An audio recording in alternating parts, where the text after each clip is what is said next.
What is up, guys? This is Asia. I wanted to come in and talk a little bit about a show that I've been hooked on. I recently found out that I'm furloughed from my job, so yeah, I guess I should just busy myself with something. The show has been on for a little bit on Hulu. It's called Little Fires Everywhere. It's starring Reese Witherspoon and Kerry Washington, Joshua Jackson, some other people that I can't name. A lot of good actors on this show. Um, Kerry Washington is giving us face acting, as she always does. She's face acting the hell out of this role. I actually like Kerry in this role. Um, I'm actually kind of living for her at times. But yeah, hopefully if you're, listening to this, you have already started watching the show because I'm going to talk about the show. So spoiler alert. Um, yeah, like this show there's a lot of things to talk about on this show. And there's been about 6 episodes so far. So I guess I'll just chop this up and like talk about the first couple episodes and then talk about the next couple episodes. But yeah, um, you know, the first thing I have to say is like Elena and Reese Witherspoon's performance as Elena. Like, I'm just hoping she's not like this in real life because she plays this role so well. Like that, you know, entitled, nosy, controlling, just materialistic. I don't even know. Like, she's just very shallow and, low key racist. I mean, she doesn't know it. She thinks that she's a well-meaning white woman, of course. But yeah, she kind of just has been making me so sick, like every single time from the very beginning. The first thing she does, she sees Mia car parked, right? She calls the police on Mia, not knowing that it's Mia yet, you know what I mean? But then she meets her and Mia tells her that she's an artist. And I guess in her mind, that's not a real job. Elena's just like, oh, so what do you do? And she's like, I'm an artist. Like, I just told you I'm an artist. It's just those little microaggressions, like letting her know, like, oh. And she's like, oh, yeah, I thought that was like one of those dream jobs, like trying to fix it. But it's just, there's something very patronizing about her. The way that she talks to Mia. It's just she when she does give them the apartment, right? But I feel like she gives it to them because I think she realized when she went outside, or I don't know, she put the pieces together that this was a homeless, they were homeless, and that was probably the person that she called the police on earlier. I think she felt bad about it. Whatever the case may be, Elena just continually does these things, right? She then, the next thing she does, right? In the first or second episode, she gets the background checks done on Mia. She goes to like one of her cop friends and basically asks for a favor, right? Just to get more information on this woman. And I feel like I get it because she is a property owner or landlord, so I get it.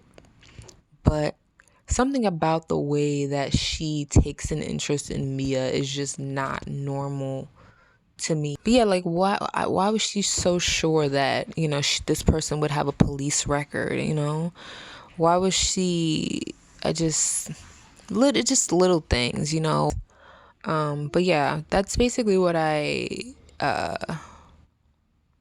that's what I think of Elena. She's white womaning so hard. She's giving us barbecue Becky. She's giving us permit Patty. She's she's got 911. Like, she literally has friends at the station. So she can check up on folks and do her whole thing. But yeah, I think it's so interesting though that, like, her oldest daughter, who is like a mini her, she thinks that her oldest daughter is just on the right track. She's a mini me, she's on the right track, but that oldest daughter is a mess. Like, little Lexi is a mess. But we're gonna get into Lexi later. But yeah, like, that whole situation is a hot mess. Her husband, played by Joshua Jackson. We all know Pacey from Dawson's Creek. Um, and Pacey, I don't know. I feel like they could have did Pacey better than this. I don't know. Not did him better than this, but I hate to see him playing this character. But I guess, you got to play different roles, right? He's playing this husband. He's Elena's husband. And he just seems to be very, like, unaware of reality. He's very, like, I think he starts to get a hold of what's really going on later. But in the first couple episodes, he's just like worried about getting laid. He's like, Elena only will be intimate with him on Saturdays and Wednesdays. Like, and she's extremely anal about it, to the point where one night it was 12:02 and she was like, no, it's Thursday now, so we can't do it. And he just seems to be like, okay, well, I just gotta make sure I get my days. And he doesn't see all the horrible things that his wife does, or maybe he's just used to how she is. I'm not sure. She is a reporter, so maybe he just figures this is what she does all the time. I'm not sure, but his character just seems very unconcerned with Elena's behavior, which, to me, if I was Elena's husband, I'd be looking at her like, girl, what? He gets there eventually, and I think, like, episode 5, but it takes him a while, and I'm just kind of like, what's going on, dude? Like, what's going on? I wouldn't be surprised if he had, like, a mistress or something. He just seems very unconcerned with whatever's going on at home, or maybe he'll get one. I don't know. But either way, his character just doesn't have a lot of impact in the show so far. So yeah, I think his name is Bill. Yeah, I think it's Elena and Bill. I'm not sure. But yeah, then we have the kids. We've got, what do they have? Trip, I think, is their oldest. Like, popular boy, in school, good looking. Alexandria, who they call Lexi, and then Michael, who they call Moody, and then Isabel, who they call Izzy. And I think Moody and Izzy are the two kind of awkward kids. They're not popular like Lexi and Trip. And, they kind of take an interest in Mia and Mia's daughter, like Pearl. But yeah, the kids, there's a whole conversation I want to have about the kids too. Especially Lexi. Oh my goodness. The casting for Lexi is interesting. I looking at her, I don't see her being the popular girl in school. I don't know what it is about her. She's cute. I just don't see her being the popular girl in school. I mean, I guess it doesn't matter what you look like if your family has money. That kind of helps you be popular. It doesn't always have to be a certain look. I get that. But even her boyfriend, like the guy that plays her boyfriend with the Gumby, whatever kind of cut you want to call that, right? He doesn't even seem like he would be with her. He looks like a grown man to me. Like, he looks very old, much older, but he's just small. But he physically, I don't see them together. Even his character on the show, it seemed like he would know better than to be with a girl like her. It seems like his parents are woke, or his parents are very, abreast of like social issues, because he does say a few things on the show that you're like, okay, he's around somebody that knows, that has sense and understands like the complexities of race and things like that. Like, whereas a lot of these white kids on the show, they're rich, they don't really get it. But you can tell he understands, or there's somebody around him that understands those things. It's like a complete, like, she's very selfish and self-serving and like willing to step on other people. It's really not an issue to her. Like, she befriends Pearl, and she just treats Pearl like her lapdog, like, oh, I'm gonna take your something that happened to you, and I'm gonna write it as if it happened to me. But then I'm gonna just say that you inspired me. She's trying to get into Yale, I think, or some Ivy League school, and she has to write a essay about struggle, but she hasn't really experienced struggle in her life. And even Elena, like in the first episode, I don't think it's fair that they should have to write about struggle. I mean, your father and I worked very hard so you would never have to struggle. And it's just like, okay, like, cry me a river that it's unfair that your pampered privileged kids have never known struggle, and now they have to figure out how to write about struggle. The fact that Lexi treats Pearl the way she does, knowing like what Pearl comes from, it's just kind of it's really gross. Like, she buys her a dress, just to try to make up for the fact that she steals her idea, steals her story.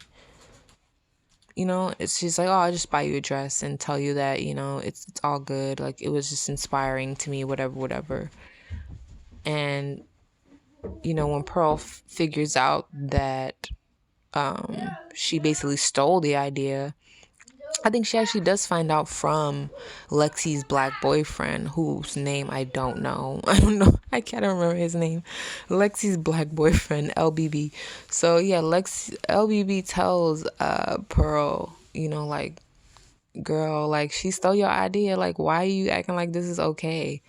And Pearl, kind of gets a little bit mad, but I don't know. I think Pearl does see the opportunity to be popular at this school, and she's probably never really settled down anywhere. So the fact that she's settling down here and she'd be able to be, popular and hang out with the popular girls, I think that is kind of like attractive to her, and so that's why she deals with Lexi's BS. Cause when I tell you, me and Lexi would have been fighting in the schoolyard or something.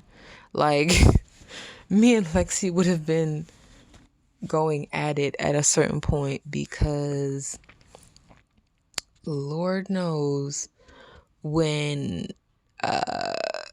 Lexi, decided that she wanted to be, do the grown up with her black boyfriend, and all of a sudden she was a sex expert and and this, that, and the third. Oh my God, girls, like, you don't even understand. Once you start doing it, you're gonna want to do it all the time. It's like, it's so crazy. And all of a sudden she turned up pregnant. But what does she do? Who does she call? She turns up pregnant. She calls Pearl, right?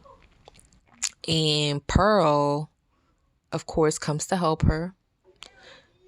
Tell me why she gives the freaking medical people Pearl's name instead of her name. I was so...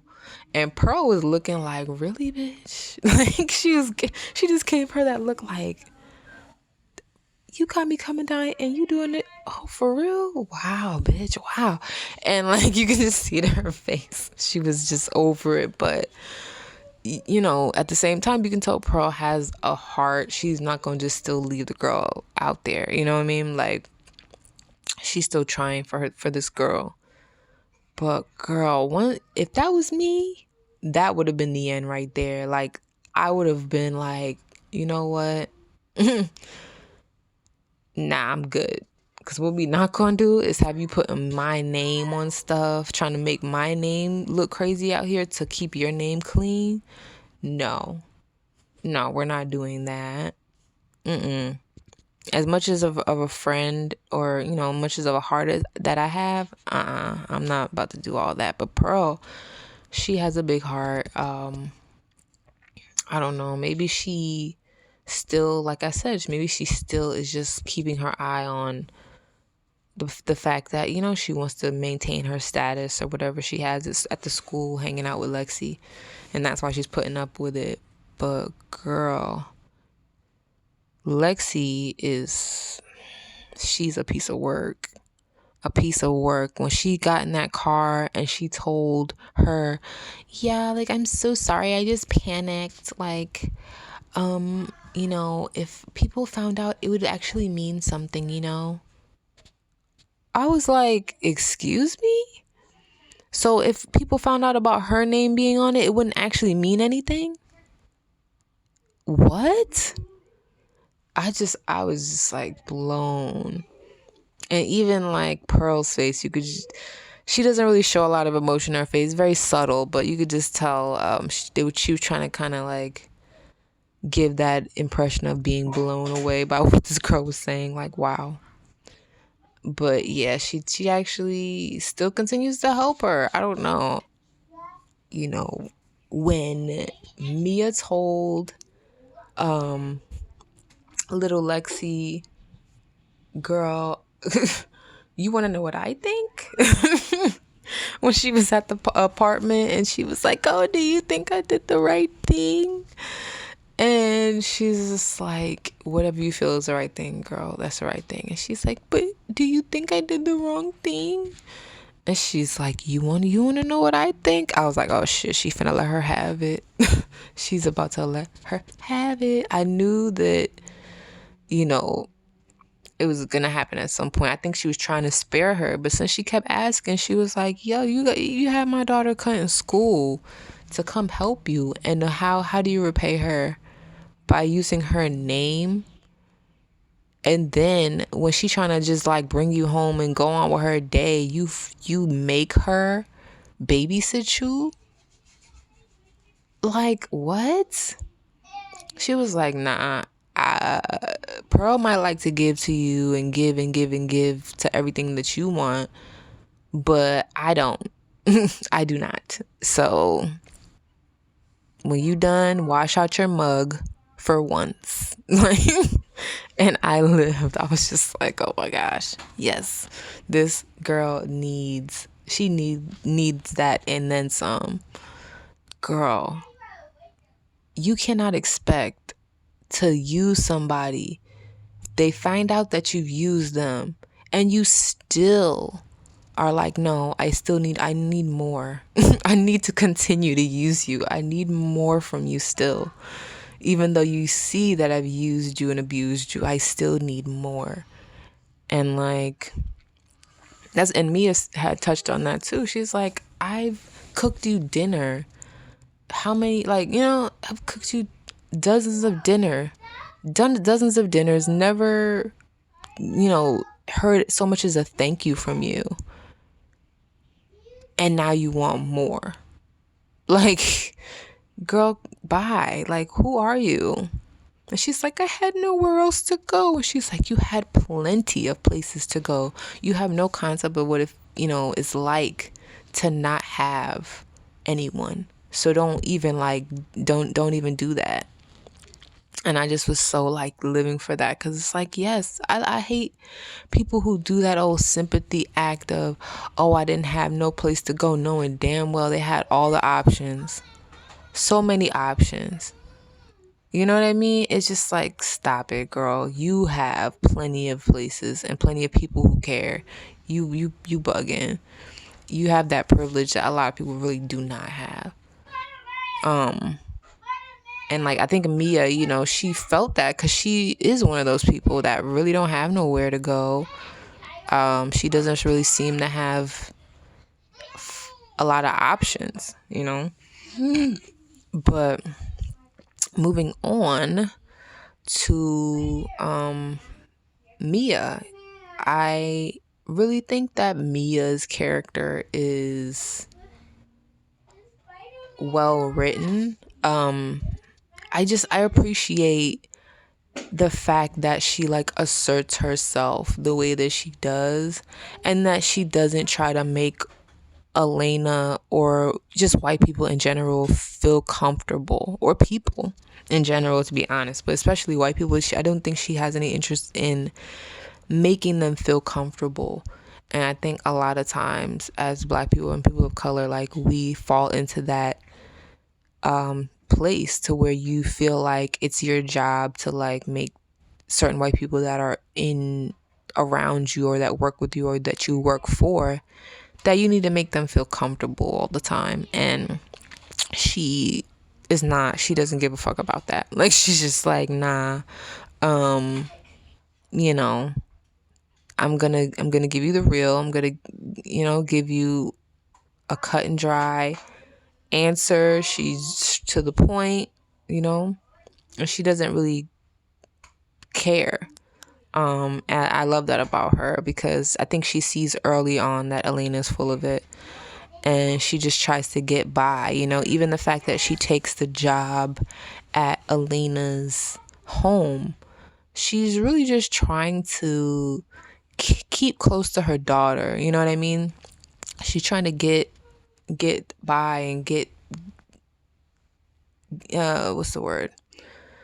Keep her grounding, like, as a mother. Keep, an eye on what's going on with Pearl. And she knows that Elena is, like I said, she knows, I think, what type of woman she is. She knows that controlling, manipulative, like, and I don't think she wants that rubbing off on her daughter. Because, when she finds out that Pearl had Elena help her get her grade changed or get her class changed, I think she felt a way about that. But at the end of the day, I was trying to understand why Mia felt a way about that. Maybe somebody in the comments could explain why they think it is. But I don't understand why she felt a way about it, because in my mind, I'm like, yeah, I would have wanted you to advocate for yourself, but I mean, if I'm a parent, I should be advocating for you as well. And if she was too busy to advocate for her daughter, she shouldn't be mad if somebody else is trying to help her and advocate for her. You know what I mean? It means something for parents to advocate for their kids. But yeah, she, if as a parent, I'd have been like, hey, you did what you need to do to get it fixed, and it's fixed. Sometimes you have to use your resources, whether it be a person, or your own voice. But yeah, she felt a way about that. And so, she wanted to stay close to her. I think even her working in the house, she did it on her own terms. Elena's like, oh, for dinner, I was thinking brisket. And Mia was like, oh, that's cute. Like, that's cute that you thought brisket was going to be on the table, because from what I understand, that night, meatloaf was on the table. So, yeah, Mia was like, no, we'll be having meatloaf, okay, with Ritz crackers. And apparently it was tasty, because Bill was liking it. He was like, yeah, it got the little Ritz crackers in there like my mama used to make. So, And there's like an exchange between Bill and Mia at one point too that was kind of interesting. It seems like Bill is a little bit more relatable, but I think he also has that same kind of view of he has a similar view that Elena has when it comes to certain stuff. Like maybe it's that they are kind of the same. That's why they're together. But something about him seems like he could be more relatable if he wasn't with her. I think that Mia kind of was. I don't think she was really giving him any more grace than she was giving Elena. I think she was kind of treating him in a similar way, but not as bad because he hadn't really offended her, I think, at that point. But yeah, every time that he had an exchange with her, there was always an interesting energy. I don't know if there's gonna be more to that later, but when he went over to Mia's house and they spoke for a minute about the painting, I don't know. There's just these little moments where they have exchanges that I don't know what they're leading up to or if they're leading up to anything. But yeah, Mia, she's like, there's just been a couple times in the show where she's my spirit animal. When she told Lexi off was one of them. Just, the fact that she just loves her daughter so much. You can tell that they're really close, like they sleep in the same bed, and she cuddles and cuddles her like as if she's a little kid still. Once kids get past a certain age, you don't really cuddle with them as much and do that type of thing. Like when they're little toddlers, you can snuggle up with them because they're small, but when they're like your size, it's a little bit different. It's a little awkward. So usually you don't, but you could just tell that they're so close that they still, cuddle and sleep in the same bed, and it's not weird for them or anything like that. Whereas, in contrast to Elena and her youngest daughter's relationship, Izzy, like Elena feels like Izzy doesn't even like her. And yeah, she probably doesn't. I don't think she does. She doesn't treat her daughter fairly, I don't think. And I don't think she even realizes it. Even like something as small as a nickname, like all the other kids have nicknames, or at least his two of the other kids have nicknames, Moody and Lexi. I don't know why she won't call the daughter Isabel Izzy. It seems like Izzy has accepted that as a nickname and the father calls her that and stuff, but the mother refuses. And like on the chore lists and all those and things, everybody else has written their nickname, Lexi, Moody, but her name is written all the way Isabel. I don't know. I just felt like that was interesting for them to include that as like a detail. Like she won't even let this girl have a nickname unless she approves of it, like everybody else in the house has accepted that this is her nickname. She's a teenager. I'm assuming this has been her nickname for a long time, but her mother won't even allow her to have that as a nickname because she doesn't like it. Just speaks to her controlling nature and her, it's like if it's not how she wants it, she doesn't even want to acknowledge it. And I think that's why Isabel doesn't like her mother. But yeah, it's just, I think because Mia has that close relationship with Pearl, when Elena finds out that Izzy has taken a liking to Elena, it does make her feel a certain way, And speaking of the relationship between Izzy and Mia, Izzy was giving me She was giving me a little bit of a creeper vibe. Was it just me? Because I don't know. When she was looking around her apartment and just soaking up all the the black artist vibes in the apartment, and like, looking at her work, and I don't know. I was just like, is this white girl like kind of cuckoo for Cocoa Puffs? Like, it just seemed like, I don't know. It seemed like, in a way, when she was doing all that, I could see Elena. You know what I mean? I could see that energy of, she's looking through her stuff. Like, she's not really seeing Mia as a person. She's seeing her as this, like, thing. Like, oh my gosh, she's an artist, and like, she's just this idea. But it was kind of making me think of that En Vogue song with if I could wear your clothes, I pretend I was you. Like, I was just waiting for her to put her clothes on and lay in her bed and like, do that whole thing. But yeah, that was a little weird. That was definitely a little weird. But yeah, Elena's not feeling it. And when the whole photo, when the selling of the photo happened, and what's her name, Izzy, like, confronted her mom and was like, oh, are you just mad because you'll never be in the New York Times?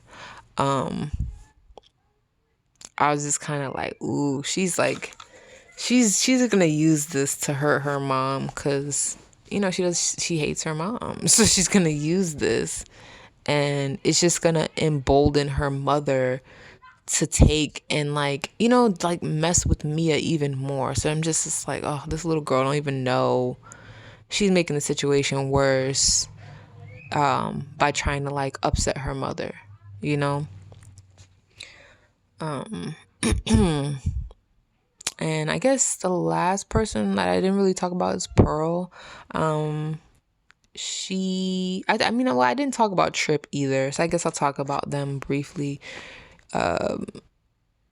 Trip, yeah, like I said, he's just a popular kid. He's kind of a dimwit in a way, and Pearl is smart, and she is kind of becoming popular because of Lexi, and she's, pretty, and somehow, they're like an odd couple. I thought she was gonna get with Moody because she had, taken a liking to Moody. They had become really cool friends, close friends, and Moody really likes her.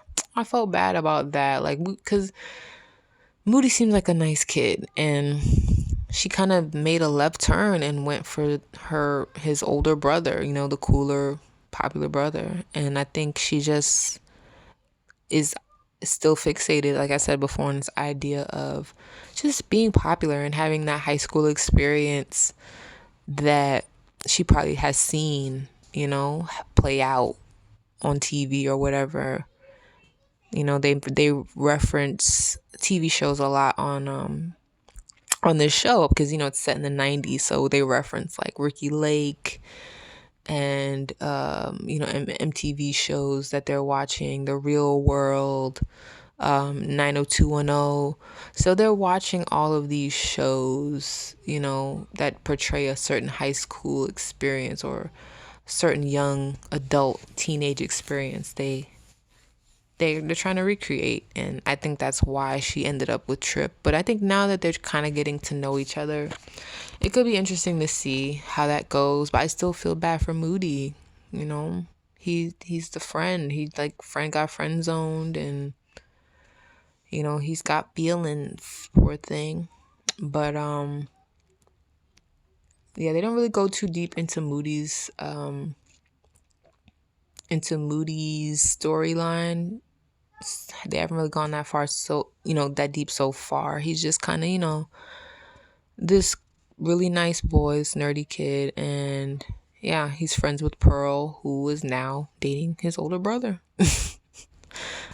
Isabel, who, like I said, I feel like is cuckoo, low key. They need to really like put her on meds. And I don't want to say cuckoo, but just something is a little off with her, and she probably needs to be on meds. And the first episode, she burns her hair. It's like, who does this type of stuff? So clearly, something is wrong, right? But they don't do anything. They just take her to get her hair cut.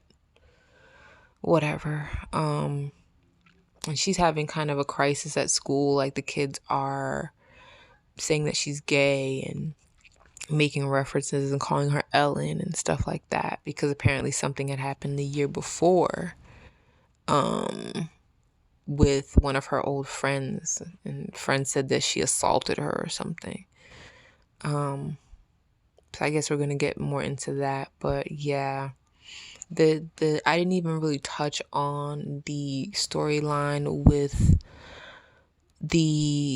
what's her name, Bibi, the Asian woman, and her daughter, because I feel like I've talked a long time already, so I'll probably get more into that when I do my next part, talking about this series. So yeah, thank you so much for listening. It's almost 40 minutes.